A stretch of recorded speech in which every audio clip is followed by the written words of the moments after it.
everyone. My name is Erin. Thank you for that introduction, Thomas. That was great.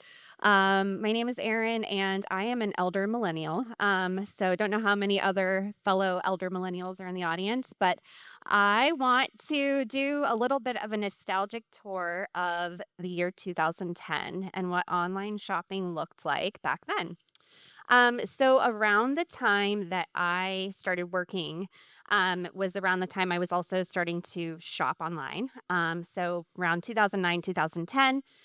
And during that time, I started working in photo studios for fashion brands. So it's kind of coming full circle here. It's funny. I have coworkers that I worked with 12, 15 years ago.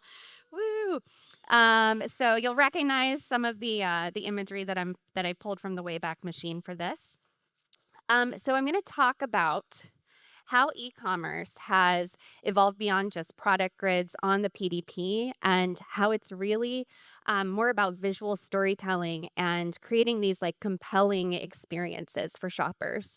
The most important thing to take away is, and I believe Doreen was speaking to this earlier, that brands should and should engage authentically and creatively across all of the touch points, even when you're not actively selling.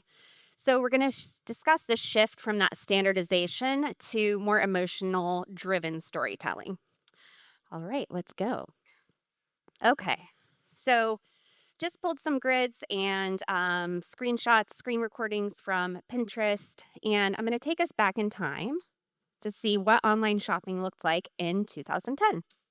So, first you had the grids. These are images on the left from Zara, on the right from H&M. Particularly loving the crop into the same photo for two different products situation. That seemed to be a really, really great trick at the time. So Zara actually, for 2010, and I mean, Zara's always led the way with their e-commerce photography. It's, pretty standardized. Then we have the guides.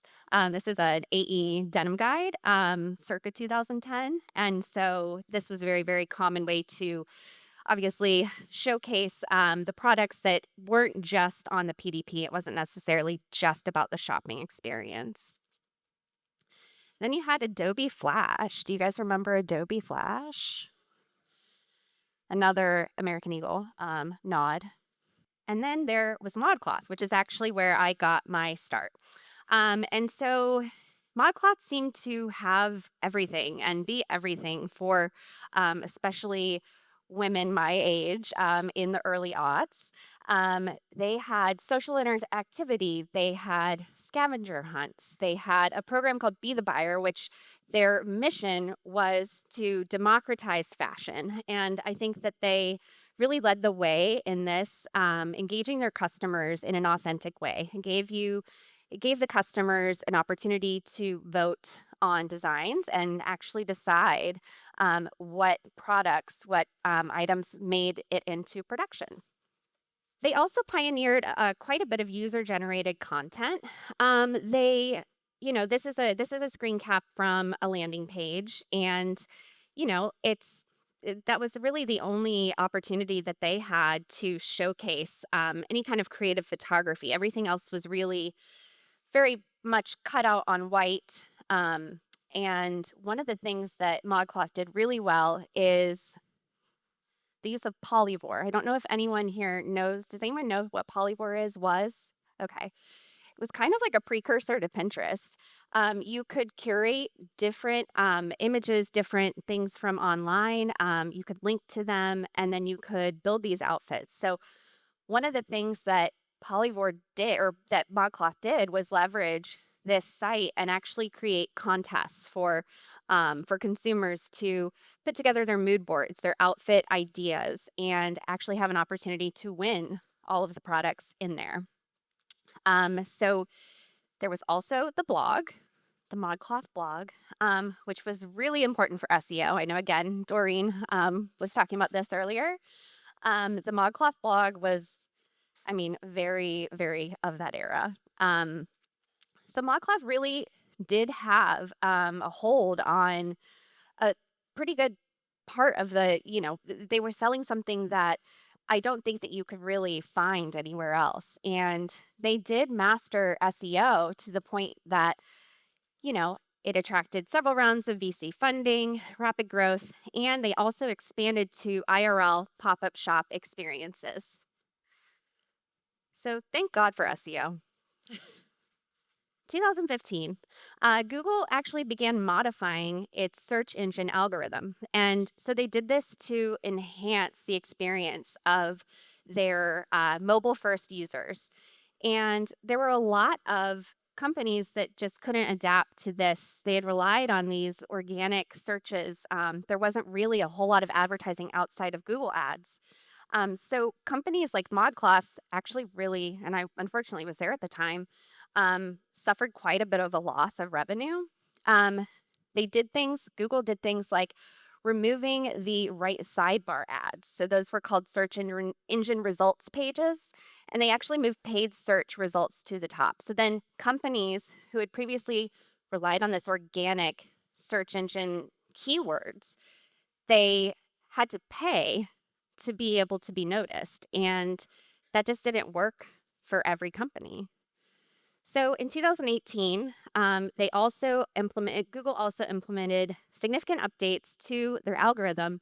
And what ended up happening was visibility for web pages that were previously overlooked actually got bumped up again because of that mobile first. They were evaluated based on how well they were able to load on mobile. So that combined with the, changing of the algorithm for SEO allowed for a lot of new brands to start capitalizing on social selling. So this is a quote that I came across in my research. Instead of focusing on keywords, focus on content.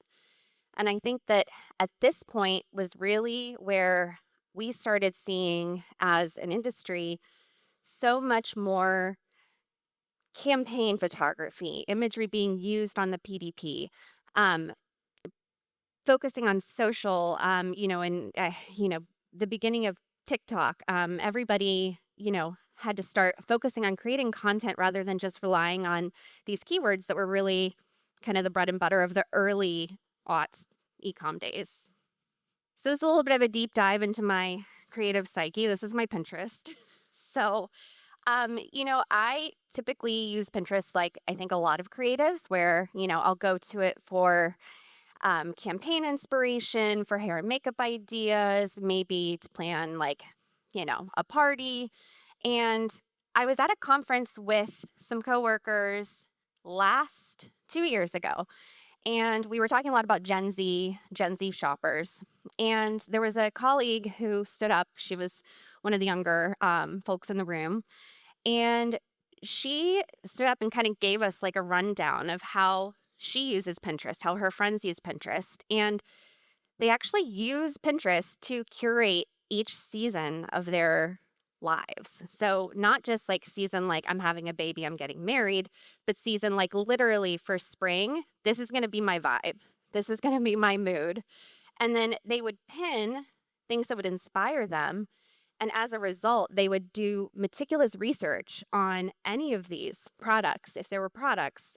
And they would be very, very careful not to spend their money where it wasn't going to be part of their aesthetic. So, in learning that, I had to know more. Like, what was this? Was this, just a one-off with her and her friends? But then I started looking at Pinterest again and seeing how organic the experience was becoming in terms of content that's aspirational and advertorial advertising content. So Gen Z revolutionizes Pinterest. And, I kind of forgot about Pinterest, to be honest, up until 2 years ago, except for, the few times where I needed to build a board for something for a project. And Gen Z actually makes up almost half of Pinterest monthly users. They curate the vast majority of their boards, and they use it for both research and curation. Pinterest users express being in constant shopping mode, which is interesting because they're not necessarily buying all the time, but they are in that browsing mode. And in my research, 30% more Gen Z shoppers actually prefer an in-store experience versus online. And that really is in comparison to millennials like myself. So, because they're constantly in shopping or browsing mode and they like the experience of in store, how do we bring that to life in the digital space? As a result, Pinterest has become a really remarkable, natural, authentic, and seamless shopping experience. And it's adapted its platform to cater to digitally savvy consumers who prefer to shop in person, but for whatever reason cannot, pandemic. And they rely on trustworthy reviews and recommendations. And they're very, very key on credibility. Credibility is super important to Gen Z consumers. And so if you'll see from here, Pinterest makes it really easy to curate, let's say, a spring fashion board. So we'll go through, we'll add some items that we like. We're not really paying attention to what is for sale and what is just organic content that comes up when you search something on Pinterest. But what's nice is once you've curated a board, you can actually go to it and shop it. And not just shop it, but Pinterest will generate this shopping ideas for you, which is really remarkable. Um, and so this is like an advertiser's dream. It seems natural and authentic, but they're still selling something. And even if the consumer is not buying at that time, they're researching, they're doing their due diligence, and they're really vetting all of these brands for their credibility and for their authenticity. And they're looking to put their money towards those companies. This generation transformed, and in my experience, a nearly forgotten platform into this seamless shopping experience. And so, how do we as creatives, as professionals, amplify this in 2025 for our brands? So, as I mentioned, a lot of Gen Z shoppers prefer an in-store experience. And so this is where I get into like a little bit of self-promotion, kind of. So this is a screen recording from Who What Wear, which is one of the companies that I produce for. And one of the things that we do, and I think honestly we do very well, is branded content. And so we create advertorial content for brands. And so it has an editorial slant. It comes off as, editorial, but there's a whole shopping experience linked into it. And so this is an example of a media company pushing to Ecomm. And it's just a different way of exploring, how we can have a symbiotic relationship with that. I really think it's important to blur the line between e-commerce and the media. Obviously, we're bombarded with so much all of the time. And so I think it really behooves us to elevate the e-com imagery in order to be able to use it in more media. So some of the things that I've also done is a little bit of what I call elevated PDP, or I'm trying to think of what we called it. We had like a portmanteau, which I can't remember now. But we really wanted to, this is an example from H&M. And so when we had a content studio in the US, one of the things that we were tasked with is to create imagery that wasn't necessarily just straight up e-com. Shoppers know what they're looking at. They can read descriptions. Like I said, people are doing more and more research before they buy.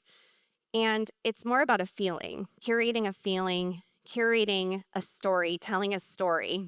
So selling philosophy for brands for a lot of the most successful brands has evolved from being very prescriptive to emotional. And so one of the things I'm going to make a point for here is that, and this is also a nod to Bimi's speech last year. I don't know if you guys remember the Ferris wheel analogy, but one of the things that I think is really important is for e-com production to have a seat at the table. So we all know we're, creative people, and e-com can be a slog a lot of times. But because this selling philosophy has evolved from being this prescriptive, descriptive, method to being more of an emotional storytelling driven experience, I think the production really needs to sit with the marketing teams. And another thing that I've heard over and over and over again in my career is, oh, that's just the ecom team. Oh, that's the campaign team. They work on the campaigns. And I really think that in order to most effectively change that, we need to have a seat at the table. Okay. And so this is a couple other examples from H&M, but it's really important for brands to engage authentically with consumers and meet them where they are. And so if where they are is out in social media, on Pinterest, if they're really looking for, this aesthetic that they want to curate for themselves, we need to be there for them. And ecom content can be captivating. It can tell a story. It doesn't have to be, we don't need to rely on the grids and the guides that we used to back in 2010. It's a lot easier now because the customer is so much more digitally savvy. It's okay. We don't need to hold their hand as much. We can tell them a story and really engage them and make them help them to, build their brand affinity. And I will take questions now. Let's start with this one, Yeah. since it's the only one yet. Good. How does the replacement of Google with ChatGPT for search affect e-commerce now and in the next 1 to 2 years? I have no idea. But one thing that I think is interesting, and this is something that I learned in my search actually. I don't know if you guys are all familiar with the Wayback Machine, but it's the Internet Archive. And something that they're really trying to preserve is this data and this digital trail that for search engine purposes is lost. There's so much content that is just completely wiped from the internet without it. So I think that it's going to be interesting to see how Chat GPT, if there's an archive. I know there's a limit to like how many, cues and everything you can give it before it kind of refreshes. So it'd be really interesting to see. Yeah. I guess it is a little difficult to predict the future, isn't it? Little- We've heard that one more time earlier today. Good. Top one here, TikTok, Instagram, or Pinterest. Especially if you have limited resources, what should you invest in as a brand now for social presence? I would honestly say Pinterest. Just from the research that I was doing, it seems to be the most authentic way to engage, and it's the least advertising. It's really, it speaks to me personally as like more of a fun activity. So it's like, even though I may not be actually shopping from it, it's the whole environment is really organic and authentic. Yeah, good. Who asked this top question here? Huh? Can people raise their hands to show if they think their brands are good at visual storytelling? Who would not want to raise your hand here? You need to go home and figure out how to do your job a little bit better tomorrow. Is that how we say? Okay, I love good. Number 2 from the top here. Top one now. All right. How do you showcase emotional storytelling while adhering to brand standards? That's a really good question, and that's something that I know at H&M when we started to do the lifestyle photography on the PDP, it was really challenging because on the new arrivals page, everything just looked kind of crazy. So what we did was we really focused on the products themselves and tried to tell each individual story for those products. And now when you're shooting 50, 100 items in a day, that's not necessarily feasible. But if you can group things together and maybe do a setup for, a number of items that have a certain texture, if it's a knit story, if it's a wool story, you can group those things together and maybe decide on a creative brief, so to speak, for those items and then execute them that way. It's also like not the worst thing in the world to just use flat lays. They're clean, they're nice, they're visually appealing, and mixed in with model imagery, more emotional imagery, it's really not as jarring as you would think. Okay, cool. I'll take the second one from the top here, Erin. How did you approach stakeholders to be able to move PDP content from being prescriptive to emotional. And I would add to that, what kind of if you met resistance, what kind of resistance was that then? Yeah, the resistance is always money. It's how many And shots can you get in a day? Oh, you can only get 30 shots if you do it this way. Um, one of the ways that we at H&M were able to convince the stakeholders was, hey, we're not just using these images on the Ecom page, on the PDP page, but we can also use them in email blasts and on social, and we can leverage them for a lot more things if they're telling more of a story than just a model on white. perfect, good. Would elevated PDP imagery be enough to convince consumers? No, it's not enough. No, no, no. No. I mean, obviously you need good equity, good descriptions. You need all of those nitty-gritty details and, I mean, I didn't even touch on video because it's definitely not my wheelhouse, but obviously any sort of 3D imagery, any sort of virtual try-on elements also need to be there. Okay, but I'll let you jump to the last one. I'm a little curious about that. Have you tried using Pinterest in Gen Z way yourself? And how was that? I only did for this, like, research. I made myself a little spring fashion mood board and, it was really cool. Like, it's really fascinating how intelligent their algorithm is. I didn't just feed it, you know, images from websites. I also pulled some, old photography from the '60s and just kinda saw what it spit back out and suggested to me, and obviously that's based on my previous shopping habits and my previous Pinterest use, but it was really cool to see how it all came together and was really inspiring. It wasn't just giving me what I was feeding it. Yeah, cool. We talked a bit about those AI-generated visuals today. I'll take the last one here. Pinterest and AI-generated visuals. What's your take on that? What's your opinion?